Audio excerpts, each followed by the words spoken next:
fall out, all of all bow wow, call tall pow, south side, outside, pow out like missile thought, fire bounce higher, powers out now. I was outside, now my power pow now. Eyes wide, should've speak utterly upside down, camera obscura, power down scuba, mama in Cuba, my it sounds good now. Out and about, title bout, bow, how loud, high loud, Mutai, Aztec, forearm, Nasdaq, abstract, Frackle rockin' chow down, hazmat to deuces, diametrically outbound. Matter of fact, pass that ginger pop in the cooler than the medulla, ERICK the ruler, hula hooping with new bow downs from Newbert. That's that life of a king, got my crown now, feeling accomplished, super looper fresh chocolate, collectible conscious, young crunk in your town now. Via minor aircraft, snapping like a bear trap, Tijuana Air Max, chainmail gauntlet.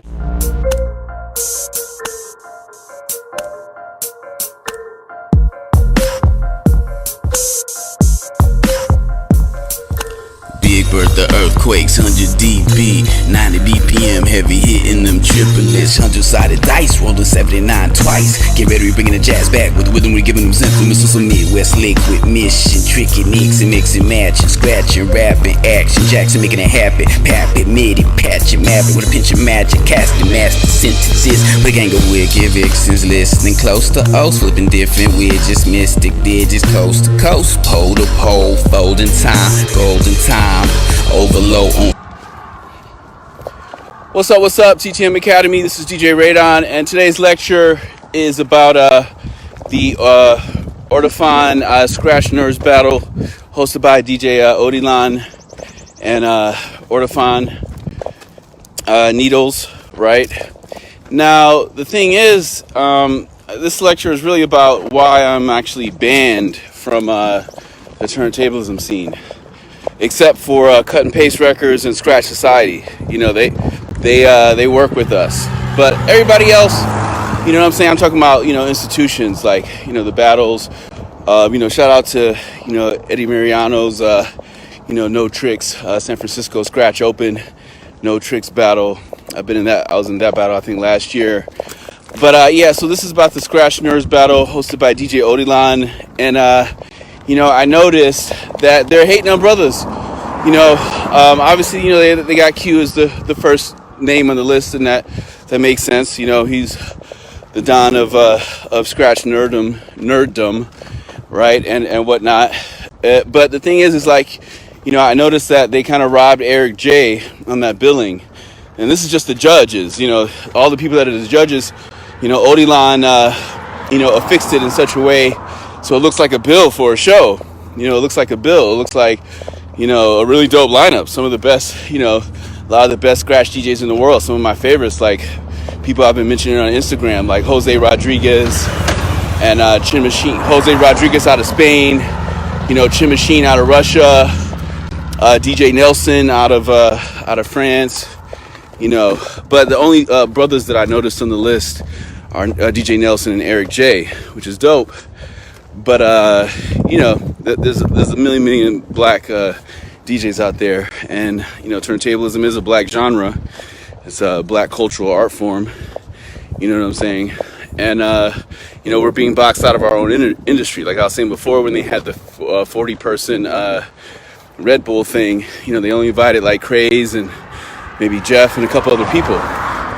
But when you actually look at this Odilion Skratch Nerds thing, you know, obviously I would have been like to invite it as a judge, but obviously, you know, I'm boxed out from the industry. One, I was already blacklisted even before I started covering news topics and started covering political science in TTM Academy lectures. So even before that, you know, after my 20 years of, you know, hard work for turntablism, you know, nobody's ever in the turntablism world, nobody was ever booking me. You know what I'm saying? You know, shout out to all the institutions out there, but, you know, Cuba Skratch Academy, you know, Beat Junkies Institute of Sound, you know, they've never had, they teach my notation, they're all my students, but, you know, they won't invite the teacher. So it's like, you know, if I was European, would they invite the teacher? You know, if I was Indian, you know, would they invite the teacher? They probably would. You know, if I was Southeast Asian, they might invite the teacher. But me being a black man, I've never been invited outside of the homies at Skratch, not even Skratch Academy invited me. Just, the next level people invited me to do an expo at Skratch Academy, right? But Skratch Academy still, never, asked me to lecture none of the DJ institutions. It's like my work's all over the world. I've got, kids in literally, when I say kids, I'm not talking about just heads. I'm talking about actual elementary school kids in Leicestershire region in the UK, the whole Leicestershire school district. They're using TTM notation in their classrooms. College dissertations. All types of stuff. From all different languages. There's been TTM dissertations even in Sweden and French, all different types of languages and things like that. And I also shout out Buster Smith, right? Buster Smith sent me a promo of his book. I don't get a lot of promos, but Buster Smith has sent me a promo. But yeah, nobody ever sent me, just so y'all know, nobody ever sends me promos, no Swiftstyle promos, no Richie Rough Tones. Everybody's just all capitalists trying to milk the game, turntablism, which is a black cultural genre. So we're talking about that today, about the fact that they put ERICK Jay, who's won like multiple DMCs, to win to win DMC World means you're next level. Like he won DMC World out of Brazil, and notice they got Swiftstyle's name. Oh, what's up, Dawn? Notice they got Swiftstyle's name on the number 2 line. They got like Hubert, Babu, and all the people on the headliner and the top one, and row number 2 is like Swiftstyle, and given that it's like there's a lot of people selling records in this. There's a lot of money to be made. So it's like Hubert's selling records, Swiftstyle selling records, but so it's like now they're saying selling records, like Swiftstyle gets to put him, he's got like 30,000, maybe 50,000 YouTube subscribers. The fact that he has more YouTube subscribers, they're putting him in a different place than ERICK Jay, who's won multiple battles. So what I'm saying is that, for black males, we gotta be 10 times as dope just to, to get in the same billing as a Latino or Asian cast or European cast diaspora, who they don't even have to win a battle and they can get the second line on the flyer. So that's what I'm saying, is like Swiftstyle's never won a battle that I know of, maybe a local battle or something, but not like a top title. And they have Swiftstyle as as like headlining way over ERICK Jay. And if you would say like, oh wait, Ray, that's not a real bill, that's just the judges. But when you're dealing with management, for artists that have managers, most artists tell their managers like, hey, or most management teams, PR teams, they want their artists to be their name to be placed in the proper place relative to the other artists, because we know that it's just a big game of diffusion through billings, and that's what we're going to talk about today. Because billings, when you see this person's number 1, this person's number 2, it is essentially the same as saying having a tennis league and saying that this person's number 1, number 2, number 3 seed. In tennis they call it seeds, like they call it like, oh, they're the number 5 in the world, number 17 in the world, but they have Swiftstyle as like number 7 on that chart of the most excellent, some of the most excellent scratch DJs in the world. They got, it's like Qbert number 1, D Styles number 2,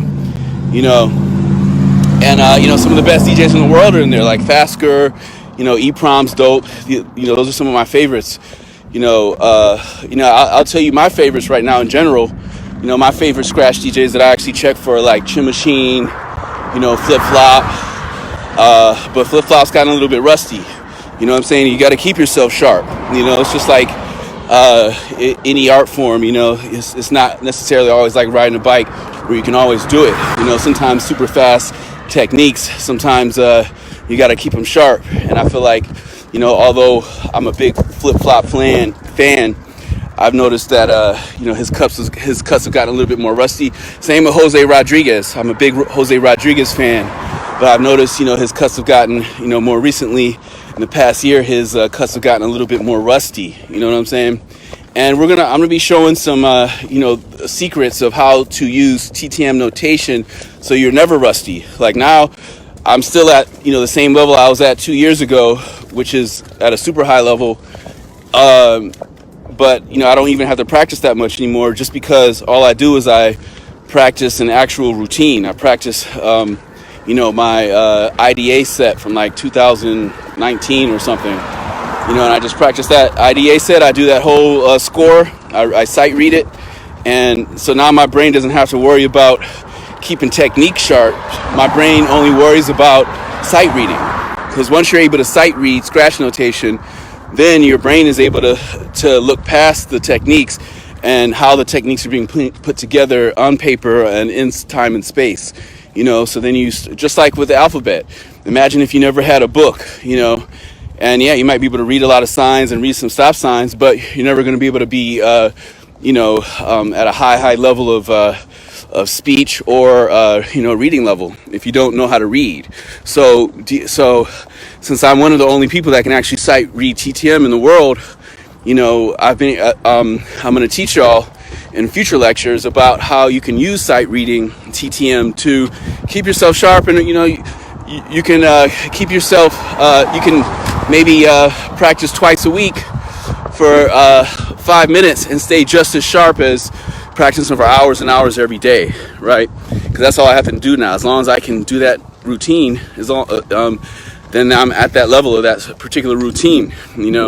A lot of people, routines that you might have seen them do 5 years ago, 3 years ago, they might not even be able to do that now, because a lot of times they're like, oh yeah, I haven't been messing with crescent flares in 2 years or whatever, and then their crescent flares get sloppy, but back to the chart. So billing is an important thing, and seating contestants, and now we see that people are seating judges. So even though it's not an actual flyer for a show or bill for a festival, it looks like that, and it has the aggregate effect of being a festival bill. So them putting ERICK Jay's name way down under mad European diaspora and Latino and Asian diaspora people that have never even won a battle just shows that once again, political scientists have proven time again that black people have to have more accolades, more education, just to get the same jobs as higher castes. So the way that pans out in, let's say, the business world is like, boom, black guy goes to a business school. Let's say he goes to Hofstra, and maybe the European diaspora guy, maybe he's from Holland. He moves to New York. He's only going to high school. That guy from Holland, on average, is going to be making more than the black dude that went to Hofstra that actually graduated from college. So, no matter what, how much black folks we spend on college education, we're still on average only making 40 to like 55,000 a year on average. No matter how much you spend, no matter if you go to MIT, no matter if you know what I'm saying. So high school. So they've proven statistically that the people of the European diaspora that went to high school in America, just high school, no college, are making like 100,000 a year on average. Making way more money than the average black person of the same with higher credentials. So as we see it, so that same thing, even with job callbacks, they did a test study where they had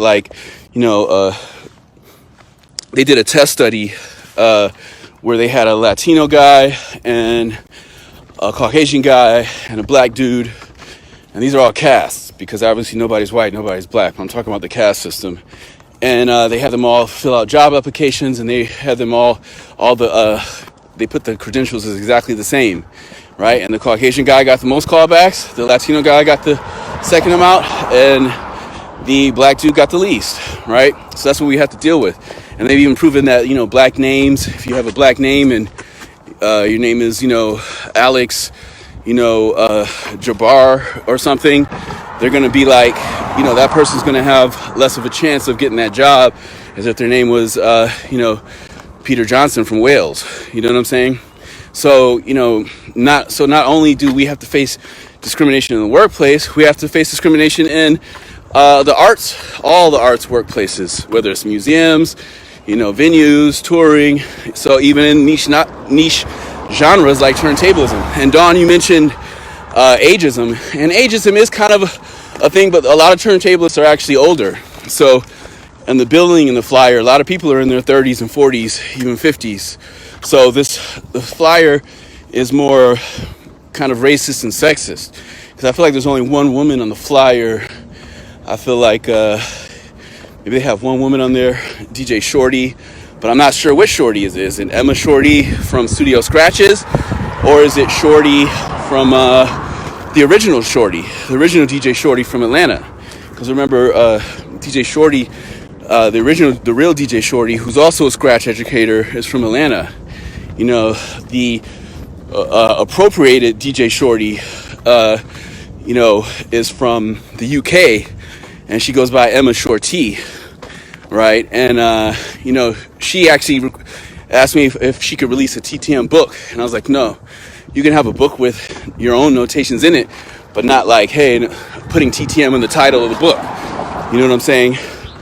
And I told her if she did that, I would send her a cease and desist. And she never did it. She respected my wishes, right? But, Skills, who's on this flyer, above ERICK Jay, right? He won the world as well. But notice, they put Skills way, way above ERICK Jay. And really, I think ERICK Jay is doper than Skills. But they're both, comparable jugglers. And, Skills did have, has great music choice. French, the French have had a long history of dope music choice. Shout out to Pedro Winter from Ed Banger. All the homies out there. Mr. Wazo too. Mr. Wazo's one of my early fans of my music. I mean, my music videos. He liked my first video, Welcome to the Circus, that Princess Superstar actually just, Princess Nokia, I'm sorry, not Superstar, Princess Nokia, aka, Wavy Spice, she just actually did a cover of my first single. So that was kind of great. I actually filmed her first music video. But, so that's kind of an interesting thing. But, yeah, so like on the flyer, ERICK Jay is way under Skills, and they both won DMC. They should both be, near each other on the flyer. But Skills is European and,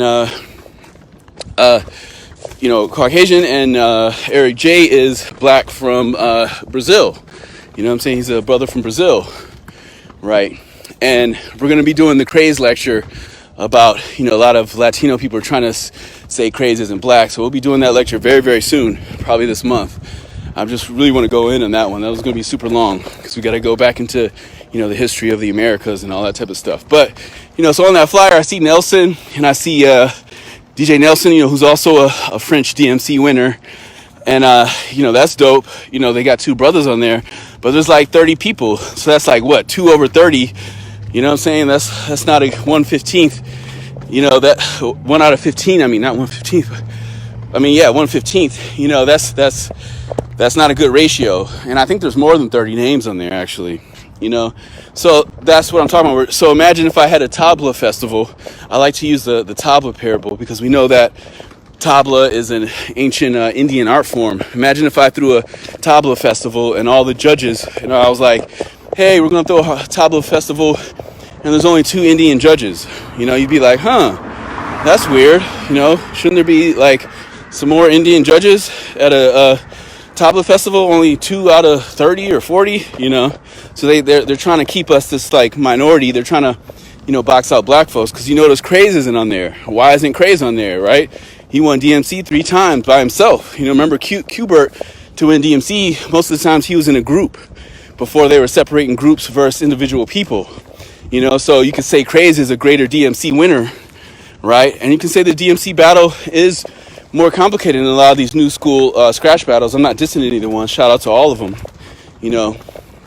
But DMC is like one of the hardest battles to win because there's so much competition around the world, so many stages of getting through all the competition. But with this Skratch Nerds battle, it's, it's all, kind of for the money. It's like Odilion, he's selling his loopers. Everybody's trying to sell you something. You know what I'm saying? from out of Europe, with all these companies. Rain tried to appropriate me. They had to end up, settling with me. And I sent cease and desist to Richie Roughtone, right?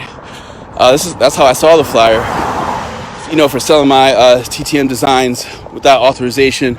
Same with Swiftstyle, who's high up there on the bill, and then Skills, Grims and Skills coming together. I had to send them all cease and desist. That stuff is kind of on freeze, but they're clearly eating off of my legacy, right? And I'm not mad at them for eating off of it. I'm just exposing that I'm actually being blacklisted. I'm actually being shunned from turntablism. We actually got John Carluccio. Maybe I'll show a clip of John Carluccio is inboxing people and telling them, like, don't F with Ray, don't F with Ray. Some real spineless kind of stuff. Very, very sneaky kind of stuff to be like inboxing people in the community. One of my homies, a DJ out of Skratch, New Jersey, won't name his name, but a Caucasian guy, he was like, yo, Ray, John Carluccio sent me this message, saying, you didn't make TTM and this and that stuff. But, we've proven that at other lectures that I designed everything. And John is just pulling this one new drawing out of his hat that had never been ever seen before, until like a year ago. You know what I'm saying? It's like, yeah, so that's like one drawing John did, and I did every single other drawing. John never drew anything. All the books, when we came together, I gave him the first book on Statistical called, at the time it was called The Skratch, but, I renamed it, The Fundamentals. I had no idea about Elron's book called Fundamentals, but, I renamed it Fundamentals because that was the first page section in the book. But originally I had named it The Skratch, but then they named the movie The Skratch. Then they named that movie Skratch, and you can see my notation featured in the movie with John Carluccio trying to steal the credit for my work. He didn't invite me out there, even though I was only 30 minutes away, and I lectured on that in the past. So a lot of the people on that bill, of those 30 or so odd judges, half of them are all TTM students. Yes, sir. As somebody who was well accomplished and well respected by the time TTM came along, have you embraced it? Do you, what's TTM? Sorry. Radon, like written turntable music? Oh, yeah, sure. I write turntable transcription method. Notation? Yeah, I write that shit. I wish there was a thing here. I would write down all the scratches right now that I like to play with. Visual learning, or Yeah, absolutely. Like, or for friends trying to teach me Scratch, he'll show it to me. I'll write it down. I'll take it home and I'll study that shit and flip it and whatever. One quick twiddle crab pecker combos. It's just all mad sort of alien language.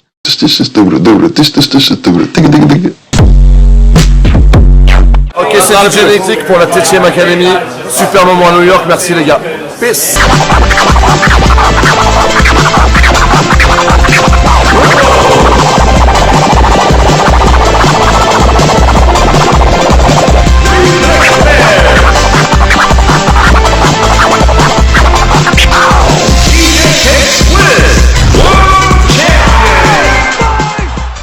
Either they've bought Matrix posters, or they have Matrix posters, or they teach TTM, like Jose Rodriguez, DJ Nelson uses TTM, Chin Machine uses TTM, and I've been featuring them recently, but so it's kind of strange to see a bill where you have a bunch of students of a particular Skratch nerd realm of scratching, right? Because there's nobody that's invented more scratches than me. I've invented the most scratches, and I didn't even want to name all the new scratches. I just tried to use names that were already existing and hybrid those together. I was using names that were already existing and just hybriding those together, but I've invented more scratches than anybody. You know what I'm saying? And you don't see, I haven't won any battles because I've been getting robbed in a lot of battles. Just like John Swan, has been getting robbed in a lot of battles. He quit, after they had, 12-year-old kids beating him that had no 12-year-old kids beating him that had no skills. But people are like, oh, she's so cute. Look what she just did. I'm not dissing, know, the young DJs like Ilvia and all that type of stuff. But I'm just talking about the ones that are beating older people that have more skills than them at a battle. You know what I'm saying? Like what was happening with New York DMC, right? Now, you know, people like K-Swizz, who's also a TTM user, he's sick. He's sick. K-Swizz and Yuki, what's the cat from Japan? Those cats, but the child prodigies, they're all dope. So shout out to all the child prodigies out there that are scratching. But for black DJs, we've been, a lot of times they see that we're black, even if they just see a black hand scratching, they're just like, oh, he's probably not that good, I'm not even gonna look at this,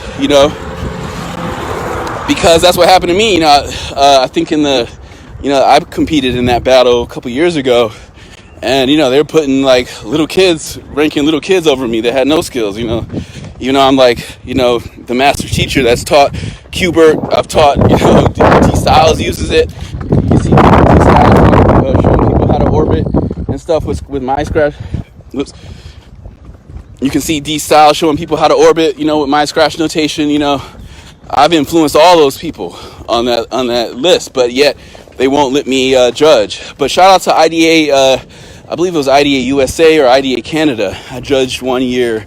So shout out to the IDA. They've actually invited me as a judge. You know what I'm saying? But everywhere else I'm boxed out, right?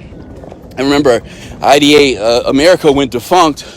Excess dropped the ball, and I picked it up and threw the battle myself. And it is what it is. And I started the first, non-subjective battle process. Where we used numbers and math. We had a couple of ties and some lower places, but first place was clean. Yeah. So this is about deprecation. My last lecture I was just talking about deprecation in Hollywood and Oscars and all that type of stuff, but we're talking about deprecation and using black artists as cash cows, right? So let's say you see a flyer and the flyer has let's say it's got Rakim at the top, and then you see underneath Rakim's name is let's say it's like the Skratch Bastard, right? Skratch Bastard right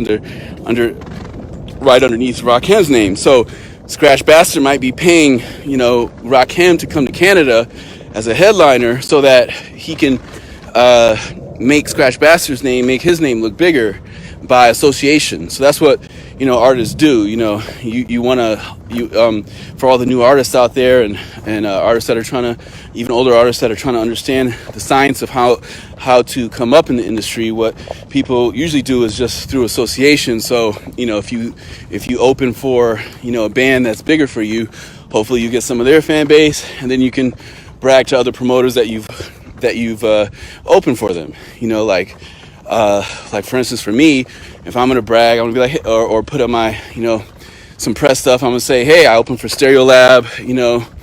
I opened for Bright Eyes in the Faint with Airborne Audio.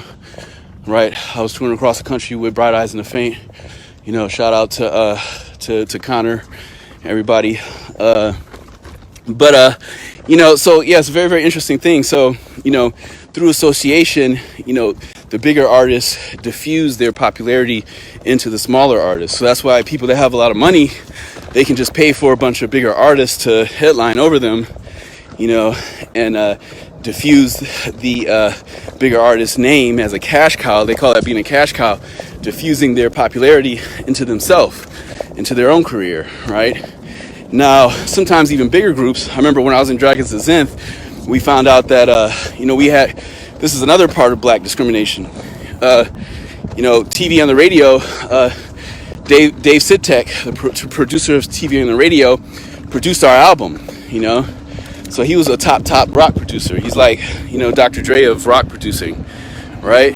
And we didn't get any shows, no international tours. We had shows that Okwete pretty much booked himself, and Jelly NYC was booking some when we were working with Jelly originally, but most of the shows, Okwete hooked all that stuff up himself.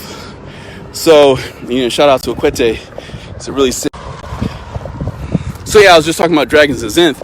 So yeah, shout out to Okwete from Dragons of Zenith. I was in that band for like a year or a year and a half, I can't remember. But it was basically kind of like it was metal, but it was kind of like math metal, a lot of time signature changes and long tracks, kind of like Afrobeat. So it's kind of like, you know, math, metal beat, Afrobeat, kind of you know, Fela vibes, more like, you know, Fela meets some metal, you know, some math metal, some real hard stuff, you know. And you know, we were produced by Dave Sitek, but we didn't get any magazine stuff outside of stuff that we hooked up on our own. Like, shout out to you know, Iko at Wolfen magazine. You know, Iko gave us an article, you know, I hooked that up. But you know, magazines weren't effing with us, even though we had the top rock producer. And why is that? Because the group was all black male rock bands. We weren't integrated. You know, it was 5 of us, 5 black males, and that's threatening to the rock status quo. You know what I'm saying? Like, you don't even see Block Party anymore, right? Like, what happened to Block Party? He was like the last big, before, you know, The Weeknd, who doesn't even really rock. You know, Block Party was like the last, you know, big crossover rock that had a black cat in it. But, you know, he was still in a band that was an integrated band. If Block Party had a black drummer and a black guitarist and a black vocalist, they would have never pushed it, you know. And you notice too, the guy from Block Party was very, you know, kind of effeminate and whatnot, you know. So, you know, they would rather push a, you know, more effeminate black male rock star than having a group of 5 black dudes that are very, you know, aggressive and masculine, you know, on stage. You know, Aku used to really wild out. Shout out to Akwete's twin brother Aku. He used to really wild out on stage, you know, on some Jim Morrison type stuff. And, you know, amazing keyboardist. He also keyboards for Santa Gold, you know. And that's what people do through association. You name drop, right? So it's like, oh, you know, he can be like, yeah, you know, he's Santa Gold's former keyboardist, you know, first album produced by Dave Sitek, or Sitek, however you pronounce it. And shout out to Dave. Dave's a homie. Haven't seen him in a minute. But, you know, he's in Cali. But, yeah, so, you know, and also shout out to Kip. Shout out to Kip and Tunde. I actually did a remix for Tunde. I'll post that, actually, that video soon. That's an old video I did, like, over a decade ago for my homies, Power Douglas. They did a track featuring Tunde. And so shout out to Zach.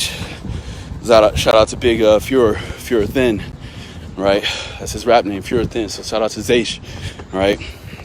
Now, so through association, you know, artists can diffuse their clout or their, you know, status with each other, you know. So that's the whole incentive of wanting to be on a bill, so that the higher your name is up on the bill, the higher your value. So, you know, they got Cuber spot on. Obviously, he has the highest value, but you know, once you pass that first row or whatever, you know, it gets very, very subjective and clearly, you know, it gets kind of racist, to where it's like you don't see any black DJs, and you know, the white people that haven't won any battles are being placed at a higher level than the black contestants, you know. So that's like racial discrimination, you know, that's happening.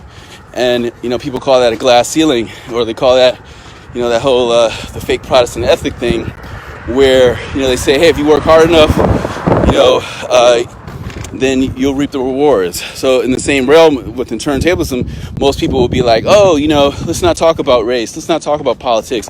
You know, whoever works hard, they sell the most records, or they win the battles. But it's clearly not always like that. You know, there's clear, you know, clearly the DMC winners. Outside of ERICK Jay, black people haven't been winning DMC, and then so then ERICK Jay does win multiple times, and they try to, Odilion tries to, and I'm talking, this is at Odilion. DJ Odilion is literally trying to sun ERICK Jay. So the title of this lecture is about Odilion trying to sun ERICK Jay. You know what I'm saying? And exclude black turntablists from our own cultural genre, right? This is just like, you know, gospel music, you know, jazz music, you know what I'm saying, jungle music. These are all black genres, you know what I'm saying? Techno, you know what I'm saying? House, all these things, you know what I'm saying? These are all our cultural things, and we're being pushed out. And you see a lot of the techno producers, like even like Juan Atkins, you know, has come out and said, said, they're trying to push him out of techno. They're trying to push all the, you see all the Tiestos and the Steve Aoki's headlining, EDM. They make up the new genre so they can push us out. So even with syntablism, they're like, no, we're not, turntablists, we're syntablists, which is cool. That's dope. I'm all down for, syntablism, which is the mixture, for those that don't know, which is the mixture of mixing synthesizer, modular synthesis with scratching. That's a whole new genre. But, there's not a lot of brothers in that. But, I'm a pioneer in that. If you look at Steven Weber's book on scratch notation that came out in 2000, right after my first two books, he's got a picture of me. Maybe it wasn't the 2000 version. Maybe there was one he dropped in 2003 or something like that. Steven Weber, he used to be the head professor at the teaching professor at the DJ class at Berkeley, right? But I believe he won a Grammy, and he passed it on to DJ Radar Ellis, a black man, a brother, which is great. But we're going to do a whole nother lecture on the fact that he got grandfathered in through nepotism, because he never even knew how to he wasn't a DJ, and they made him the head of a DJ music class at one of the Berkeley School of Music in Boston, one of the best, music schools in the country, right? So we're gonna do a whole lecture on that, because I'm coming for everybody. That's all the nepotism and cronyism, and so I think that personally, Steven Weber chose DJ Radar Ellis because his name was similar to DJ Radar's name, who was also doing classical music scratch notation at the same time. He released the Antimatter, right, which was classical score that came after my notation, but they've been trying to change the dates, on Amazon and stuff like that, but we've exposed most of that stuff in the past. But we'll go through it again when we talk about DJ Radar Ellis being hired at Berkeley School of Music with no experience. He had DJ'd a party or two, but he was a rapper. He was a rapper and beat maker, and they put him as the head of a DJ class. Over 1 million black DJs that actually have talent. So another part of white supremacy is not only boxing us out, it's also choosing inferior versions, or not inferior, but choosing less experienced applicants, and not putting the most the people with the best accolades. So that's the same as them choosing a guy that's a high school graduate versus somebody that's got a PhD. Why can't Grand Wizard Theodore teach that class? I'm sure he would have loved to teach that class. Why can't an old school legend teach that class? Why did he choose a guy that has never DJ'd, but he happens to have a name of a DJ that he's in competition with? So I'm going to do a whole lecture on Steven Weber in the future. But that was just a little, it connects to all this because it's just showing that black males were being deprecated. They're deprecating us, and they're always trying to stun us, like how they're doing with ERICK Jay in this flyer, And, there's a lot of amazing judges on this flyer, but, as you can see, there's a lot of, allies, there's names I've never even heard of on there. So I'm like, how's there names I haven't heard of? And, then there's people that are multi-DMC winners being placed underneath them within the realm of, turntablism, And I never had said it before. I had experienced the racism as a contestant myself years ago, but now we can actually see it and quantify it, right? So we're going to actually quantify the actual number, right? And I'll put the actual number up of black DJs versus European DJs and of other ethnicities, because turntablism is a black genre and we're being boxed out. So that's why I'm gonna go back to the craze to Qbert beef. You notice that you're never gonna really see Qbert and craze on the same bill anymore in the future. And why is that? It's because craze exposed Qbert's racism. Qbert was on some QAnon all lives matter type of stuff, and he was literally pushing some really he said the N-word 7 times in 1 minute once. All this stuff was bubbling up, and craze called him out for being racist and whatnot. And you know, Kubert, you know, did a response video, but he never apologized to us. He never apologized to the black community. Us black turntablists, we're still waiting on that.